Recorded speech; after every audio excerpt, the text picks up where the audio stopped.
You ready? Okay, very good. Good morning, everyone.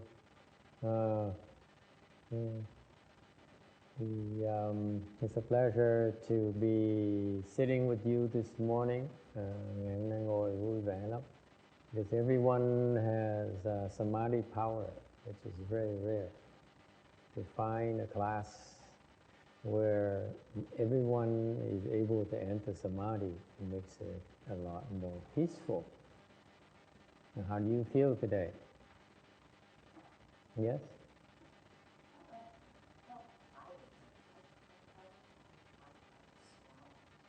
White light surrounding today must be Mireya's spiritual penetration. She emits light.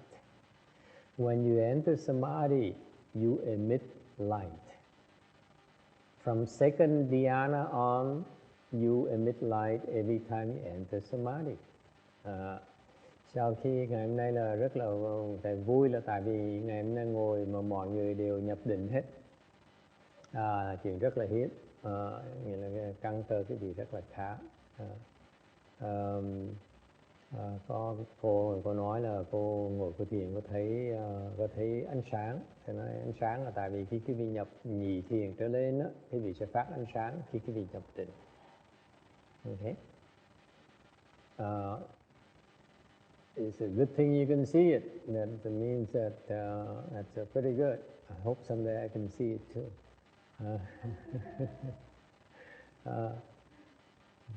Sir, how do you feel? You feel any different? Still, well, for the first 30 minutes, I feel good. Feel good? And then after that, it felt painful? Feel painful? Oh, okay. That's normal. It takes a while. Yeah. But other than that, do you feel any different normally? Yes, I feel much more calm. I guess my mind is more clear, although there's still lots of thoughts. Few thoughts in there. My goodness, how horrible. I have the same exact problem. My mind is clearer, but the thoughts are still in there.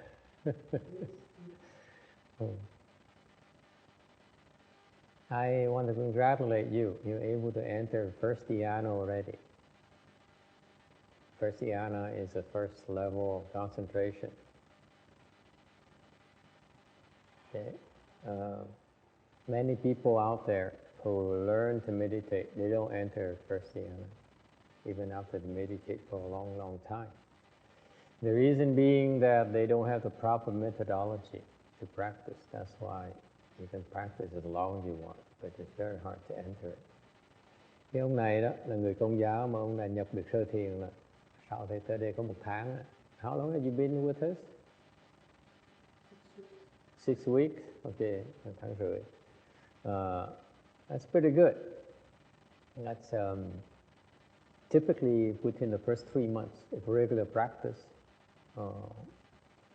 Almost everyone can enter first dhyana in our experience. Trong quá trình thầy dạy thiền bây giờ là mấy năm, 7-8 năm rồi đó. Những người mà tới tu thiền, luyện thiền đều mỗi tuần tới 1 lần như vậy đó. Tới ngồi thiền.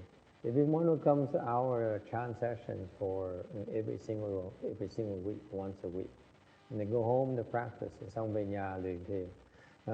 Even though they barely started, even though the first learn meditation, giờ họ bắt đầu mới học thiền, they typically enter first dhyana within 3 months. Thì họ nhập định sau khi sơ thiền, sau khi ngồi trong 3 tháng.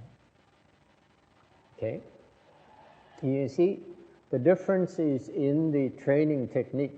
Cái này cho chứng minh cho quý vị thấy đó, cái phương pháp nó quan trọng lắm. Difference between us, one of the major difference between us in producing results in you so quickly. Cái lý do mà quý vị tiến bộ là như vậy là tại vì what? You are able to endure, willing to endure the pain. Tại vì mọi người đều chịu khó nhận cái đau. And if you are willing to endure the black pains, then it pays off handsomely. Khi mà chịu nhận cái đau như vậy đó, quý vị có hái gặp rất nhiều cái lợi ích. It's a lot more than you think. Rất nhiều hơn quý vị tưởng tượng được. And by the way, very few meditation teachers do that anymore, teach this anymore. Quý vị biết là đại khái bây giờ rất ít người mà dạy như vậy. Why is that? Because people are not willing, they're afraid of black pains. Tại vì không ai cũng chịu khó, ai cũng sợ đau hết. Okay. So after this, why don't you get the oil and the light? Let Venerable Xian Shun give you the oil to speed it up even more. Okay. Thì cho phép ông này dùng cái dầu. All right. She'll talk to you about it. That's the shortcut I decided to give to the students the past few months. Tôi quyết định xài cái pháp biện tắc này để giúp người ta một tí. It takes a perseverance. It takes discipline. Muốn tu cái gì, muốn tu thiền nó phải có cái kỷ luật. You need to practice every day. That's how you produce results. Quý vị chỉ có thiền mỗi ngày. And pretty soon you do regularly every day. Pretty soon you find out that you're healthier and your mind is a lot sharper, more nimble, much more agile than otherwise. Quý vị làm tu thiền đồng đều như vậy mỗi ngày thì sẽ thấy rằng là mình khỏe ra, sung sức thêm, và cái tâm mình, cái óc mình nó lè hơn nhiều. Okay. The mind is a lot faster. Okay, and you feel more peaceful during the day, và quý vị cảm thấy rất là an lạc trong ngày. Am I correct? Those of you who've been practicing meditation regularly for a long time, that's just you're supposed to feel. Okay? If you don't feel that way, it's because you've been practicing the wrong method, not our time. Okay. Just kidding. All right. Any questions? What about Anna? You feel any different? Yeah. More what? Lighter? You mean like there is more light? No, rather in the way that I You're floating. Cô này là cô nói là cô bây giờ cô thấy nhẹ nhàng hơn, giống như bay bổng vậy. How come?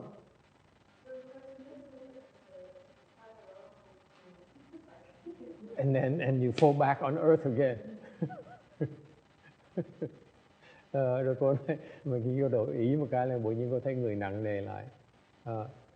You've been using the oil regularly? You've been using the oil regularly? Yes? Occasionally? Occasionally. How occasionally?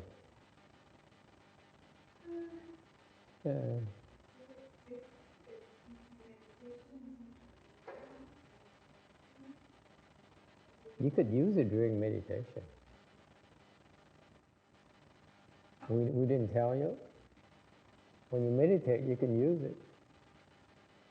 It helps your meditation.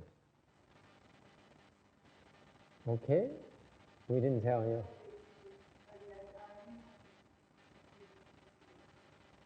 Who? We haven't used it a lot. I see.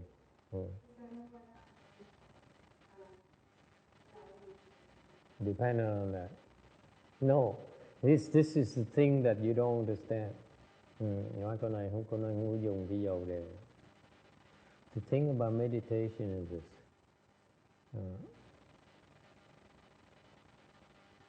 It is not something that we can describe for you. Cái thiền nó lạ lắm. nói cái vị diễn tả mô tả cái vị không được. There's no way for me to describe to you what it is like to be in first dhyana, second dhyana, fourth dhyana and so on. Không thể nào diễn tả cái vị được. Cái mô tả được cái cảnh giới của sơ thiền, nhị thiền, tứ thiền, ngũ định này, không cách nào giảng vậy. Okay? And so the only way for us to help you understand is to bring you there. And cách duy nhất mà chúng tôi có thể giúp quý vị được là bằng cách dẫn dắt quý vị tới đó. Okay. In other words, help you enter those samadhi. Nói cách khác là giúp quý vị nhập những cái định như vậy. Find ways, show you ways for you to enter it. Thành ra dùng những cái cách, những cái phương pháp để dẫn quý vị vào đó. So for example, speaking a dharma, nói pháp is one way. You know, we spend about a lot of time every single Saturday morning explaining dharma, speaking dharma to you. Mỗi người có lớp thiền như vậy, bỏ nhiều thời giờ nói pháp cho quý vị nghe. Because when you listen to the dharma, it helps you enter samadhi as well. Tại vì nói pháp như vậy, nghe pháp như vậy có thể giúp quý vị nhập được. Okay. So meditation is a lot more involved in things. Thành cái thiền nó có nhiều cái khía cạnh mà cái gì không có hiểu được đâu, rất là phức tạp. And so once you enter those dhyanas, those samadhis, sau khi cái vị nhập định rồi đó, okay, then part of the training is that you're not attached to the way you get there. Nên cái phương pháp thiền là quý vị không bị chấp vào cái phương pháp nhập đó. So for example, it's a shortcut when they teach you to use the light and oil. You haven't been using that much, have you, Mireya? No, not at all. You've been like not doing for quite a while, right? Yeah, it shows. Because you very unsettled, chaotic. It shows. But the important thing is for you to your mind, your awareness, to be able to experience that state. Cái quan trọng á, cái thiền là không phải nói mà cái thức quý vị, cái tiềm thức quý vị nó phải thấy được cái cảnh giới đó. You need to be aware. Once you enter the state, then you're aware of how your mind is when you're there.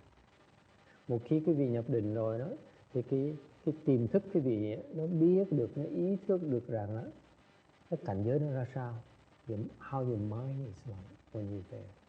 That's the main thing. Okay.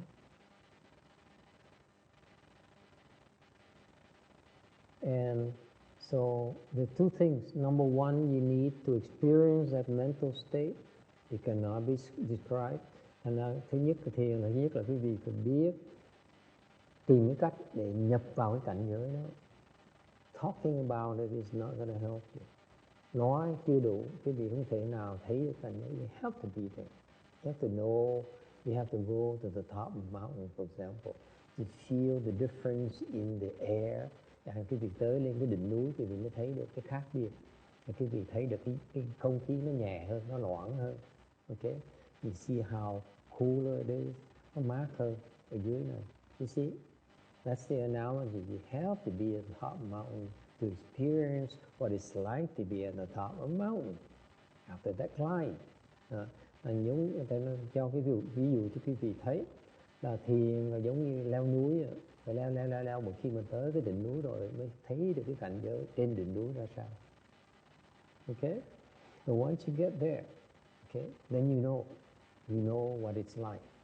And then it behooves upon us to teach you not be attached to the climb.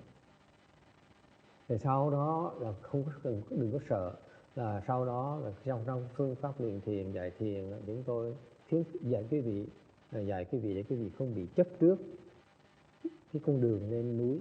Okay. So part of the instructions is to teach you how to not be attached to your getting how you got up there. Okay, so you don't have to be worried. Đừng có sợ nữa. Okay. Meditation by itself is detachment. Cái thiền, cái pháp thiền chúng ta tu đó, tu để mà phá cái chấp trước, chứ không phải để càng chấp trước. The more you meditate, the more skilled you are in meditation, the less attached you are. Okay. So for example, ví dụ, I noticed Anna has been stuck where for about over a year. Để ý thấy cô này, cái bà này đó, đã bị kẹt cái cảnh giới đó. She's been stuck in third dhyana for a year now, over a year now. Okay, and she tries to meditate as much as she can every day, right? And then coming to the temple when she can. Mỗi ngày cố gắng thiền, hoặc tới chùa khi mà có thời gian. And I noticed now you broke through the fourth dhyana already. Bỗng nhiên cô lên được cái tứ thiền, okay, which is a rather difficult thing to do. Lên tứ thiền rất là khó, không phải là dễ đâu. Từ tam thiền tới tứ thiền rất là khó. From third to fourth is very, very difficult thing to do. Most monks and nuns are stuck at third dhyana. Đại đa số những người thầy cô đều kẹt ở tam thiền. Đời kiếp sẽ kẹt ở tam thiền. Lifetime after lifetime they're stuck at third dhyana. Most of the Chan teachers out there, monks and nuns, are stuck at third dhyana. Đại đa số những thầy mà dạy thiền ngoài kia đó đều là kẹt ở tam thiền. Why? Because they don't have the proper training to get out of third dhyana.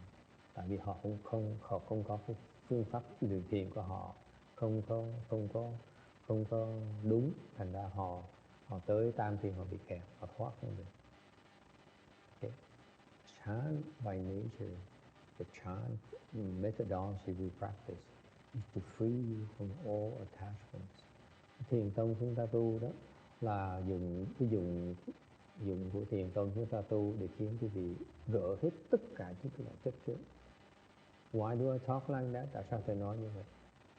Because the purpose of Chan is to go all the way. Tại vì cái mục tiêu của thiền là tới tột đỉnh rồi. We don't settle for anything less than the top. Chúng tôi luyện thiền để với mục tiêu là đạt tới cái giác ngộ rồi, không có gì ít hơn. Anything below your best ability, your best potential, it's unacceptable to us. Dưới cái gì mà dưới cái giác ngộ là không xứng đáng đối với chúng tôi. What is the peak? The top there is something called enlightenment. Cái giác ngộ là cái mục tiêu chính của cái thiền tông. I teach Chan in order to help you become enlightened. Nói cách khác, thầy dạy cái vị thiền mà giúp quý vị đắc giác ngộ. Okay?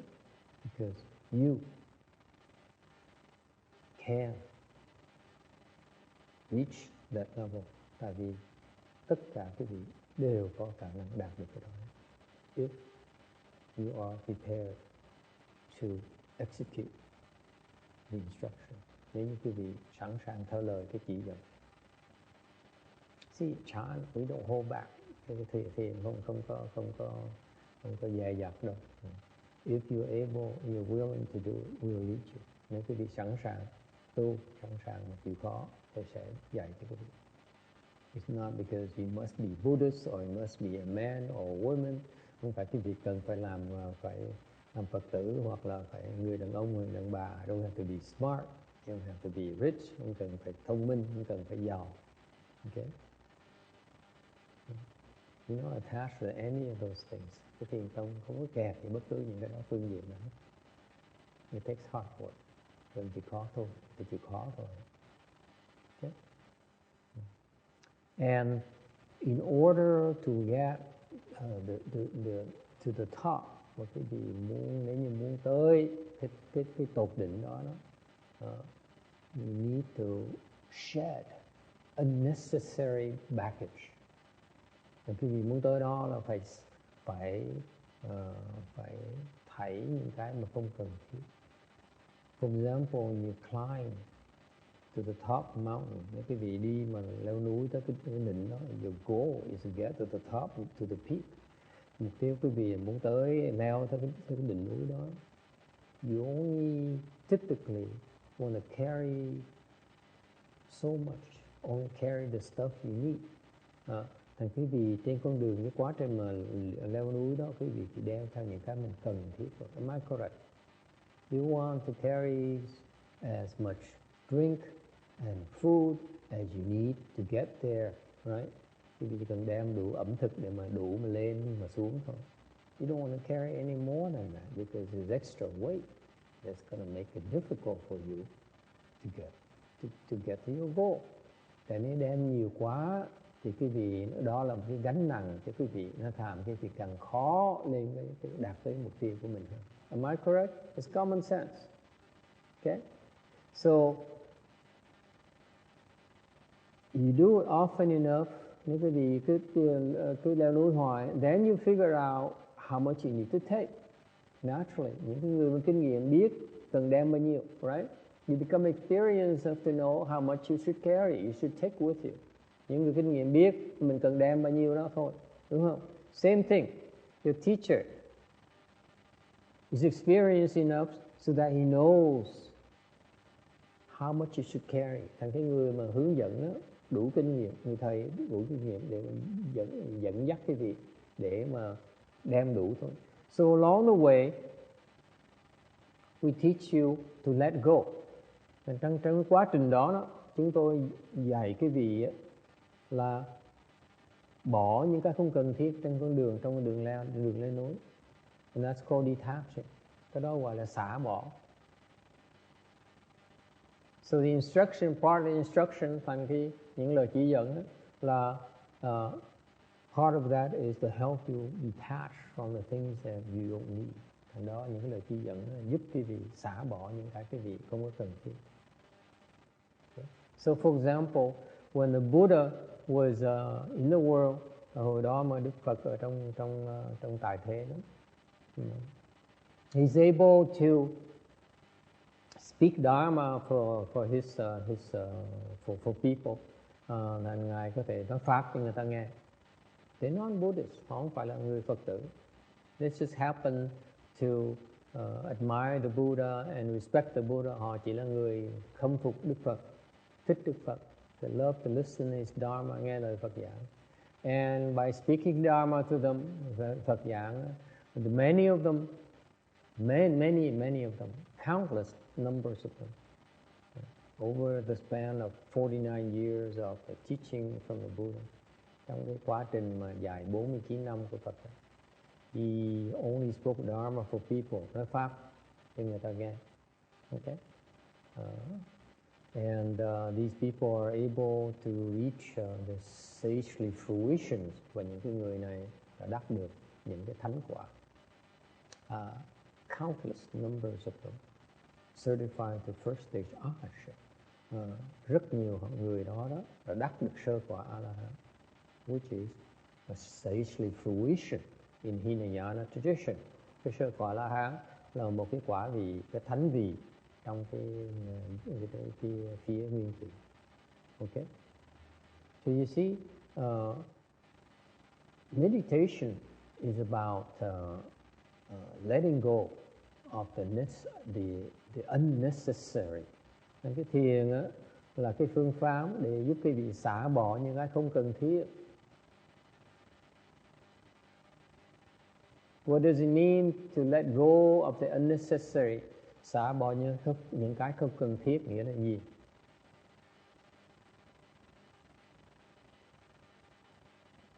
What does it mean?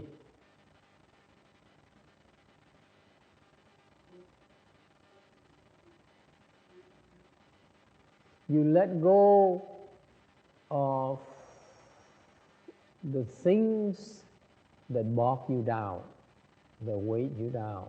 Okay. Xả bỏ những cái mà nó làm cái gì nặng. So that if you let go of those things, you feel lighter, you feel like you are floating. Cái gì mà quý vị xả bỏ được là bỗng nhiên quý vị cảm thấy như mình nhẹ nhàng, như mình đang bay bổng như đó. Okay. And then when you grab onto it again and you pull back again, mà quý vị chụp nó lại là quý vị nặng xuống. Okay. That's life. Đó là cuộc sống chúng ta. You're able to end samadhi, you lift up, and then you exit samadhi, back to the real world. Okay? Thành ra cái gì nhập định thì người nó lơ lửng, nó bỗng lên, nó nhẹ nhàng hơn, và nó xuất định một cái nó rớt xuống lại. Nó là okay. So you have the chance to compare the two states, the samadhi state and your normal states. Quý vị có cơ hội để mà thấy được cái sự khác biệt giữa cái lúc mình nhập định với lúc mình xuất định. Okay. So for example, after you exit samadhi, you are able to let go a lot of things. Một khi quý vị mà nhập định rồi, sau khi mà xuất định đi nữa, quý vị xả rất nhiều cái thứ. That's why you feel lighter, and that's why you feel more peaceful during the day. Vì vậy quý vị cảm thấy nhẹ nhàng hơn và cảm thấy an lạc hơn trong ngày. Okay, and it makes a difference. Cái đó rất quan trọng. Tại sao như vậy? It makes a big difference to the people around you. Cái gì mà như vậy có ảnh hưởng rất là lớn lao cho những người xung quanh quý vị. You will not polluting the airwaves as much as before. You bớt suy nghĩ because you think less. Bớt suy nghĩ thì sẽ bớt làm cái không khí nó nhẹ nhàng hơn. The less you think, the lighter you are, the more pleasant it is to be with you. Quý vị càng bớt suy nghĩ thì gần gũi quý vị càng nhẹ nhàng và càng thoải mái. Think of it as you will, as your mind when you're full of thoughts. Ví dụ, cái óc quý vị mà suy nghĩ nó nhiều như vậy đó, it's not different from turning on a radio. Giống như quý vị bật cái máy radio lên, Okay? You carry it with you wherever you go. The noise of the radio is broadcasting to the people around you. Đem radio đi khắp mọi nơi, bật nó lên là quý vị làm ồn cho mọi nơi mà quý vị đến. Okay? It's no different from a radio, by the way. Your thoughts. Just like radios are different wavelengths, that's all there is to it. Cái radio, cái làn sóng nó chỉ khác cái làn sóng của tư tưởng quý vị thôi. Can you picture that? Your head is a radio in itself. Cái đầu quý vị, óc quý vị là giống như cái radio vậy. Okay? It's constantly broadcasting and receiving. Nó luôn nó đang liên tục và nó đang phát thanh và nó đang thâu thập âm thanh.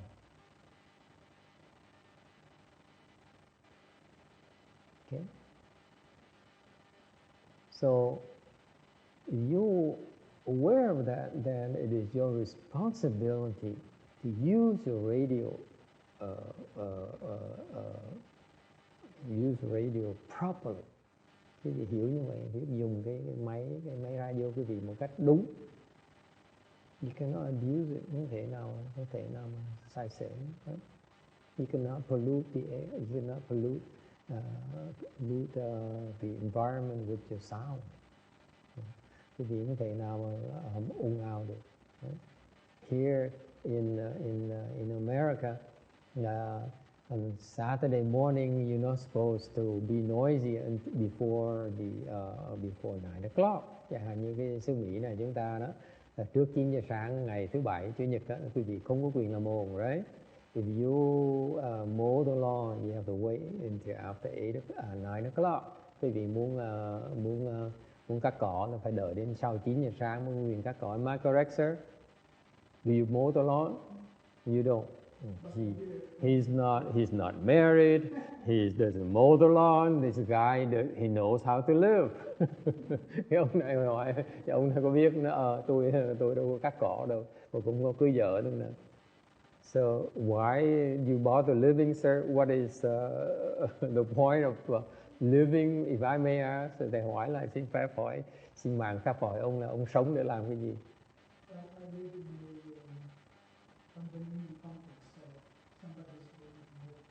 Okay. ông sống trong cái condo, thành ông không cần cắt cỏ. That's very smart. That's right. So anyway, they don't mow the lawn before 9 o'clock. Am I correct? See, that's the thing. There are certain rules of civility. Sống trong cái xã hội nó có những cái luật lệ. Mình phải làm ồn. You cannot be noisy. Okay. You can làm ồn ào. Same thing. I submit to you that it is important for us not to pollute our environment with our heavy thinking, our excessive thinking. Thầy đề nghị với quý vị là không nên suy nghĩ quá nhiều đi.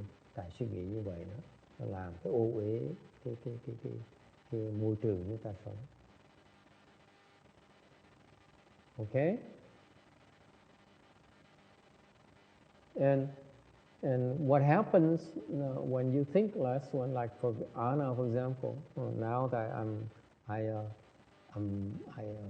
feel happy for her family. Làm như thế nói cái cô gia đình cô này, they are better off. Gia đình cô thoải mái hơn một tí. Why? I can tell you right now that they telling each other. Thầy nói cái gì nghe đó. Gia đình cô, chồng cô với con cô, the husband and the children are telling each other. Họ nói với nhau. What do they say each other?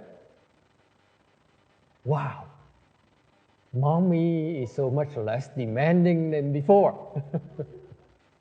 Am I correct? No? No, not that way. Only sometimes.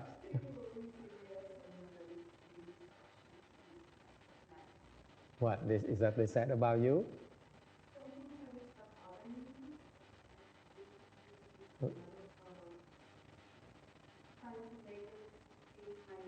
That's right. Now.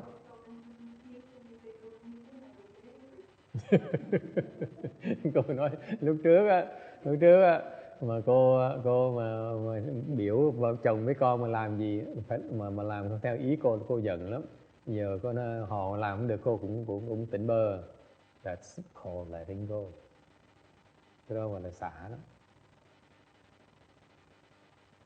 Okay.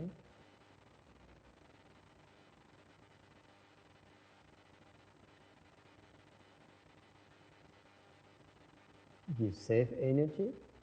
Như vậy mình bớt cái giận. Cô này cô bớt cái giận. If you don't get angry, you save the energy you spend on getting angry. Mỗi lần giận như vậy đó, nó tốn sức dễ sợ. You know that? Every time you get angry, it takes a lot of energy out of you. Am I correct? Mỗi lần giận thấy khó chịu, mệt lắm phải không? Right? After you get angry, what do? We go grab something to drink, have some munchies, whatever, right? Giận một cái đó. Right, Sarah? This collapse. Speaking of experience, of course, mỗi lần giận như vậy là rất là tốn sức.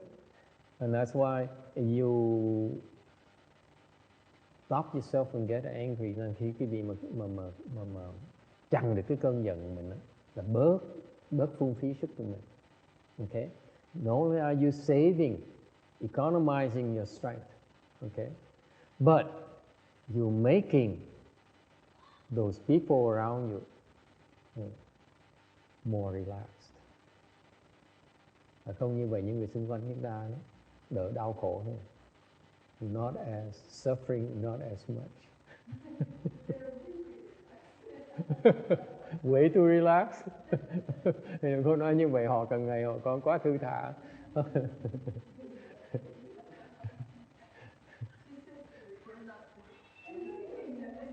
You know anything now? Bây giờ không ai chịu làm gì hết. That's called a happy family. Đừng đầm ấm.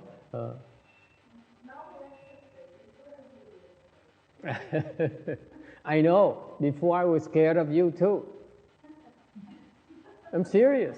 You walk to lúc trước cô vào lớp, vào chùa, thầy cũng ngán cô đó. Because I don't know what, am I falling short her expectations, Thầy cũng sợ cô, sợ thầy không đủ sức để mà thỏa mãn nhu cầu, cái đòi hỏi cô này. That's about life, by the way. Sống phải như vậy đó.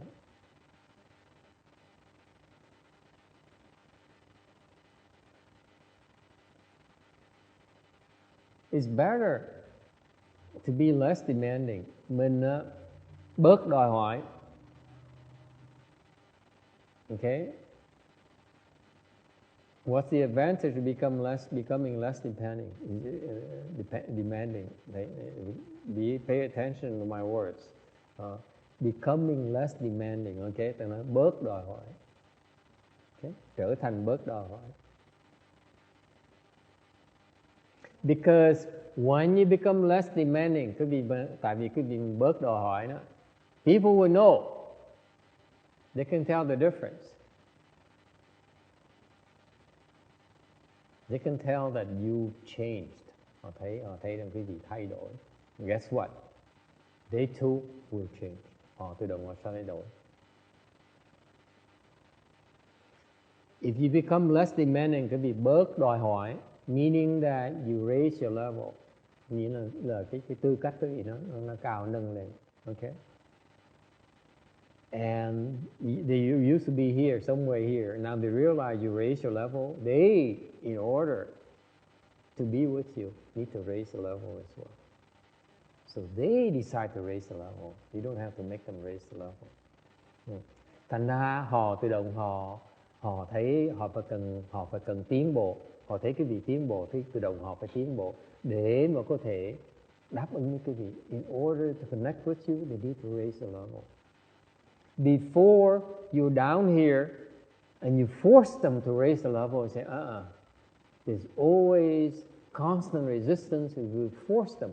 Cái việc mà bắt buộc họ thay đổi tiến bộ, họ sẽ chống đối. But when you let go of that, you raise the level, it's okay, I don't care, whatever you do, okay?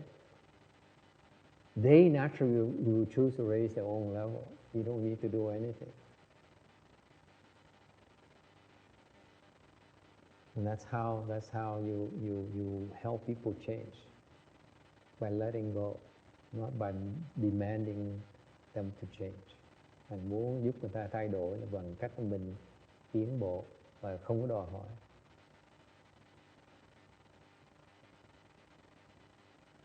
Okay? It only works, by the way. Cái này nó chỉ có hiệu quả only if they're smart people.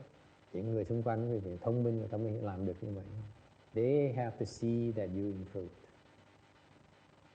And trust me, they can tell the difference. You don't need to worry about it. Sự thật tôi nói cho chị nghe này. Những người xung quanh quý vị, gần gũi quý vị, biết quý vị thay đổi. They can notice the change. They may not be able to describe it as accurately as we do. But for example, we say, you went from third to fourth. Thì nó, nhiều khi họ không đủ cái sự chính xác như chúng ta nói, người này thay đổi từ tam thiền tới tứ thiền. They don't have the accuracy, but they know instinctively, they know you change, you improve. Như điều cái thâm tâm họ biết cái gì thay đổi đang tiến bộ. And naturally, they will keep up with you. Tự động họ sẽ theo quý vị. And if they cannot keep up with you, nếu họ theo cái gì không nổi, get a divorce.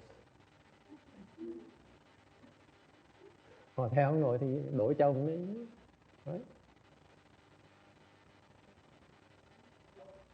Wow. Wow, you like it?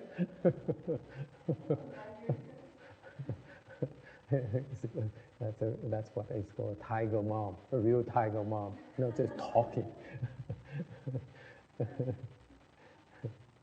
Okay, any questions or comments? I submit to you, I assure you, most of them will adjust. Why?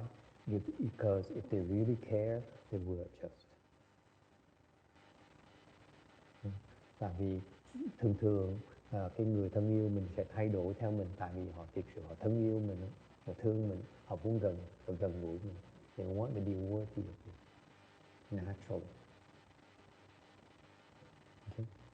Họ muốn xứng đáng để gần gũi với mình. Okay? So that's a secret, you know. So you find out. See, Anna is still unsure. She says, I still want them certain this way. Okay? It takes, you can get there by 2 steps. Bạn muốn người ta như vậy phải cần hai cái bước. Number 1, show them that you elevated, you improve. Thứ nhất cho ta thấy là mình tiến bộ. Okay? Number 2, help them to get there, to increase as well, improve as well. Okay? Anyway.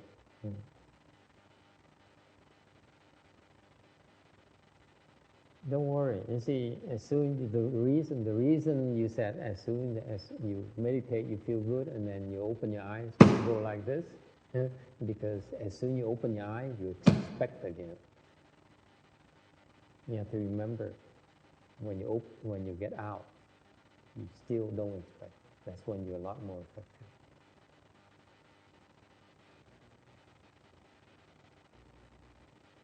Okay? And it takes time, just like when I teach my students, you know. It takes time for them to see it. You cannot rush it. But if their desire, their motivation is to keep up with you, they will figure out how to do it. Okay? Nói nó hơi mơ hồ một tí, nhưng điều cái quan trọng là cái lòng người ta muốn thay đổi, từ từ ta sẽ tìm cách ta thay đổi. Okay. All right. Anything else we want to discuss? Hôm nay cần nói gì nữa không? People can only improve because when they decide to improve, you cannot force them. Con người chỉ tiến bộ tại vì họ muốn tiến bộ, chứ quý vị không thể nào ép người ta tiến bộ. So we really want them to improve. Thành nói kết luận, so in conclusion, if you want for people to improve, muốn người ta tiến bộ thì làm sao? Number 1, you need to improve yourself. Thứ nhất là quý vị phải tiến bộ. Okay? And number 2, thứ nhì, then you encourage them to improve. Là quý vị, thứ nhì, quý vị khuyến khích người ta tiến bộ. Because once they see that you are improved, you're better off. Okay? Then they too also want to be better off as well. It's natural. Okay? Thành ra quý vị khuyến khích người ta. That's chant right there. Cái đó là tinh thần của thiền tông. Because the worldly dharma is when you're better off, you want to suppress the other. Because you want superior, you want to control them. Cái thế gian pháp đó, là quý vị, khi quý vị tiến bộ, quý vị muốn dìm người ta lại, để quý vị cách xa người ta, quý vị có thể kiềm chế người ta. You understand? The worldly dharma is that when you are better off, you want to keep it for yourself only so that you can control them. Okay? They're still struggling. Do you understand the difference? Does it sound familiar?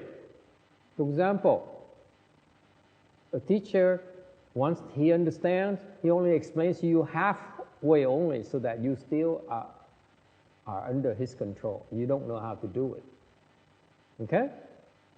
That's why you still need to come back to him and learn from him. Our chant is, we hope you will surpass us so that someday you come back and save us. Okay? So we all are better off. Because this worldly way is that only one person is better off. The rest is still down here. One person becomes king, and the other person still remains as slaves. Yeah? Sounds fun? For the king. Thì vì thế cái thế gian pháp là một người lên thăng, mấy người kia làm nô lệ cho người vua thôi. You see? Chinese will bring everyone up. Cái chánh pháp như vậy đó, là mình kéo hết tất cả mọi người cùng một lúc. It's much more, a much richer experience. Như vậy cuộc đời nó phong phú hơn nhiều. Everyone grows and grows and grows and grows. Okay? What?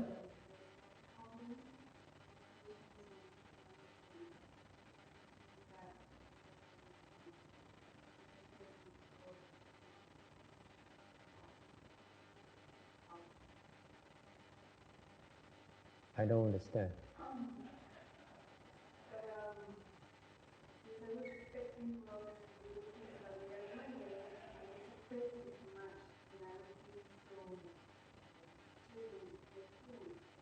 A tyrant.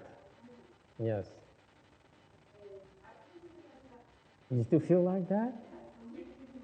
Surprise to me. Oh, it is. I'm so surprised.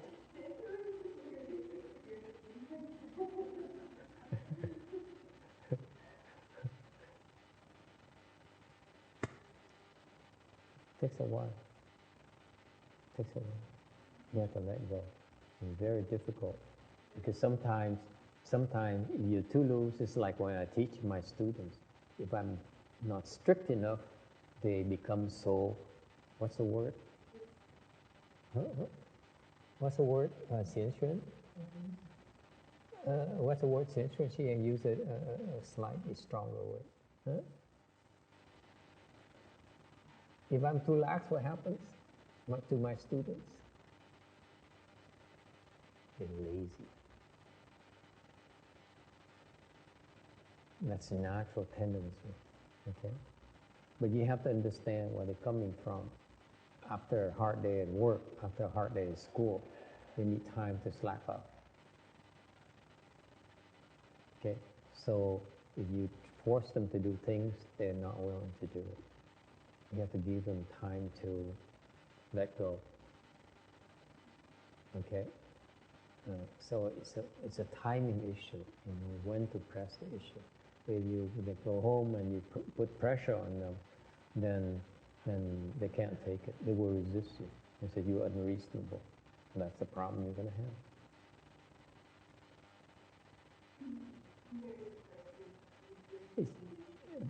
The problem with being a tyrant, a despot, is that you're forcing people to do things and they resent it. As soon as you have your back turned, they don't do it anymore. Okay? It doesn't help. It's unpleasant. The better way is what we do to you. You make them feel guilty when they don't do it.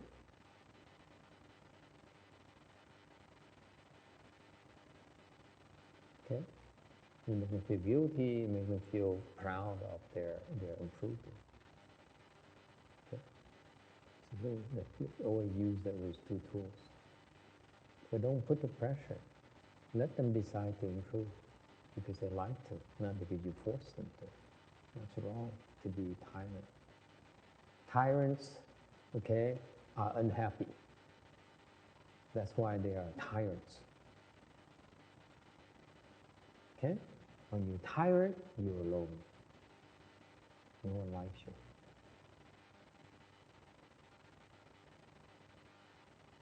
What for?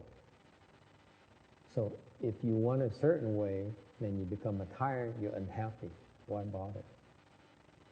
You're unhappy, they're unhappy. What's the point?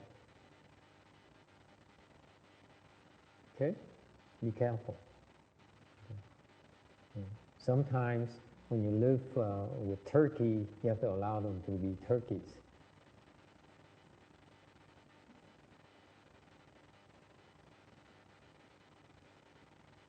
Okay? All right, anything else? If we have nothing else, we stop here and go to lunch. Không có gì, thì ngừng lại đấy, đi dùng trưa.